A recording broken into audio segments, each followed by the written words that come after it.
कि पिछले 2 साल से हम लोग सोए हुए हैं। वो इस प्रोटेस्ट के जरिए बताना चाहते हैं कि हम सोए नहीं हैं, हम मुंतजर हैं कि आप हमारी सैलरी हिक को अनाउंस कर दो।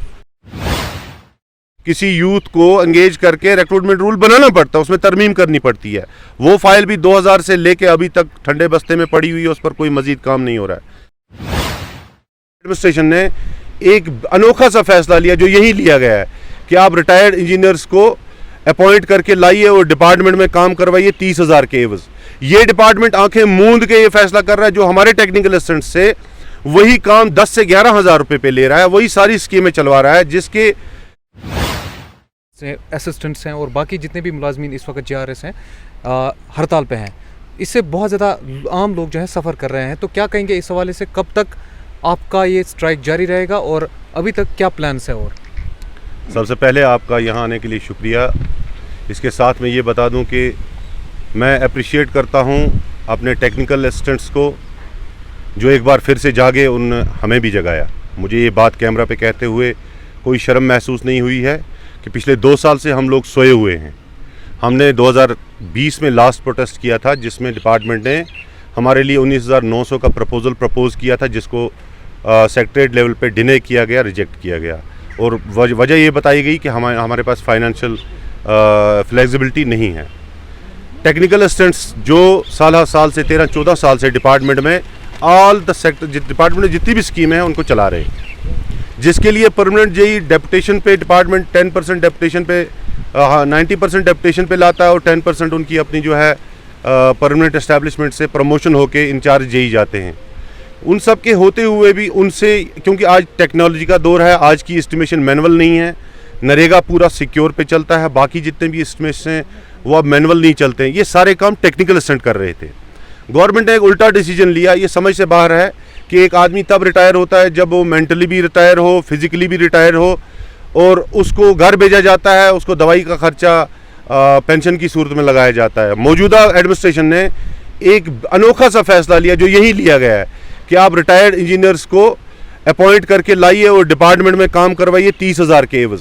ये डिपार्टमेंट आंखें मूंद के ये फैसला कर रहा है, जो हमारे टेक्निकल असिस्टेंट से वही काम 10 से 11,000 रुपए पे ले रहा है, वही सारी स्कीमें चलवा रहा है, जिसके वजह से हमारे टेक्निकल असिस्टेंट्स ने प्रोटेस्ट शुरू की। मैं उनको अप्रिशिएट करता हूं, मैं मुबारकबाद करता हूं, और मैं personally, not as a member of team 11 और यूनियन में, एज एन एम्प्लॉई बोल रहा हूं आपको कि मैं उनको अपना सपोर्ट एक्सटेंड करता हूं, और मैं सबसे गुजारिश करता हूं कि हमें उनको अपना सपोर्ट एक्सटेंड करना चाहिए।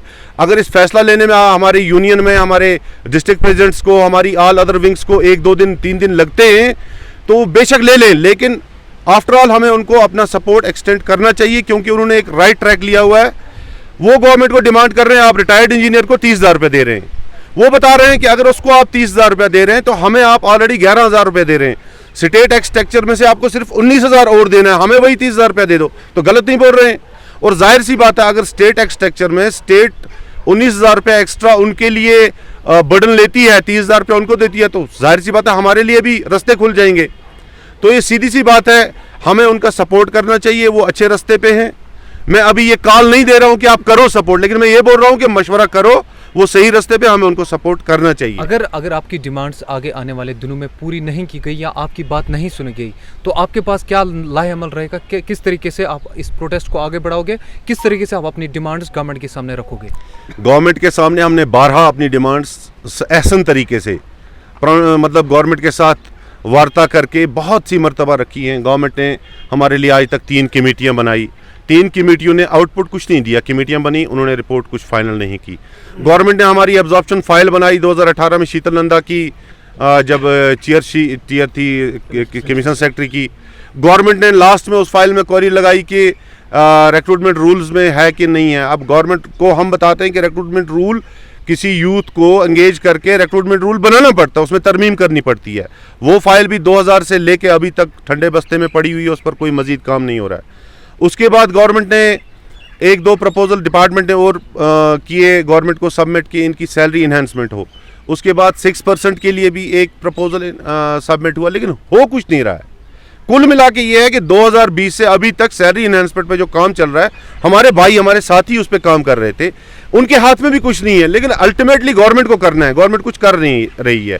इसी यूज में आज शुरुआत है 1 day pen down peaceful protest MNREGA employees association की ऑल विंग्स ने दिया हुआ है, जबकि हमारी टेक्निकल असिस्टेंट विंग ऑलरेडी इस रास्ते पे जा चुकी है। आज के इस प्रोटेस्ट का यही मैसेज है गवर्नमेंट को कि अल्टीमेटली हमारी जो डिमांड है, मेन डिमांड है रेगुलराइजेशन, उसके ऊपर आप काम नहीं कर रहे हो। सैलरी ही आप बोल रहे हो करेंगे, लेकिन प्रैक्टिकल में आप कर नहीं रहे हो। हम आपको इस प्रोटेस्ट के जरिए बताना चाहते हैं कि हम सोए नहीं हैं, हम मुंतजर हैं कि आप हमारी सैलरी हिक को अनाउंस कर दो। अगर आप हमारी सैलरी हिक अनाउंस नहीं करेंगे और हमारी रेगुलराइजेशन के लिए कोई इकदाम नहीं उठाएंगे तो जाहिर सी बात है हम मशावरत में हैं। अभी ये तो शुरुआत है, ये आज का दिन ख़त्म नहीं हो गया। हो सकता है कल से दोबारा से पेन डाउन हो जाए या 1-2 दिन के लिए डेफर हो जाए। अल्टीमेटली हम पूरे स्टेट को इत्मीनान में ले रहे हैं, धीरे धीरे करके मशावरत करके। हमारा इस बार का जो होगा अल्टीमेटली फैसला लास्ट में आपको बता देंगे हम। अल्टीमेट डेस्टिनेशन हमारी है रेगुलराइजेशन, लेकिन अगर गवर्नमेंट को रेगुलराइजेशन के लिए कुछ समय चाहिए, 6 महीने 5 महीने या साल चाहिए, तब तक हमारी एक हैंडसम सैलरी पैकेज होना चाहिए, एनहांसमेंट, जो गवर्नमेंट हमारे लिए कर नहीं रही है। मैं बताऊँ आपको सितम ज़रीफ़ी ये है 6% हमारा एडमिन कंपोनेंट है, जिसके अंदर हमारे ऊपर गवर्नमेंट सालाना पूरे नरेगा स्टाफ के ऊपर, जिसमें पीओ, एमआईएस, टेक्निकल, जीआरएस सब लोग हैं, 4000 के करीब, 39 करोड़ रुपीस इन्वेस्ट करती है, सिर्फ 39 करोड़ रुपीस। और हमारा जो रेवेन्यू जनरेट होता है, जितने हम पीडी जनरेट करते हैं, हमारा बजट बनता है, उसकी जो 6% जनरेशन आती है कंटीजेंसी, वो आती है 86 crore rupees per annum. 86 crore में से 79 करोड़ हमारे ऊपर खर्च होता है। 39 करोड़, 86 में से आप 39 उतार दो तो उसका मतलब है मानदा जो 46-47 करोड़ रुपया वो डिपार्टमेंट अपनी अयाशी पे खर्च कर रहा है, हमारे ऊपर खर्च करने के बजाय अपनी अयाशी के ऊपर खर्च कर रहा है। जितने प्रोग्राम डिपार्टमेंट ऑर्गेनाइज कर रहा है, हमारी कंटीजेंसी में से उसके एक्सपेंडिचर कर रहा है। कोई भी प्रोग्राम डिपार्टमेंट करे, जो कि गाइडलाइन में है ही नहीं। गाइडलाइन में ईसी के कुछ नहीं बन पा रहा है। कम से कम फिलहाल वक्ती तौर हमारे लिए आप एनहांसमेंट कर रहे हैं और साथ में हमारी रेगुलराइजेशन, अल्टीमेट डिमांड तो रेगुलराइजेशन, उससे कम कुछ भी नहीं है।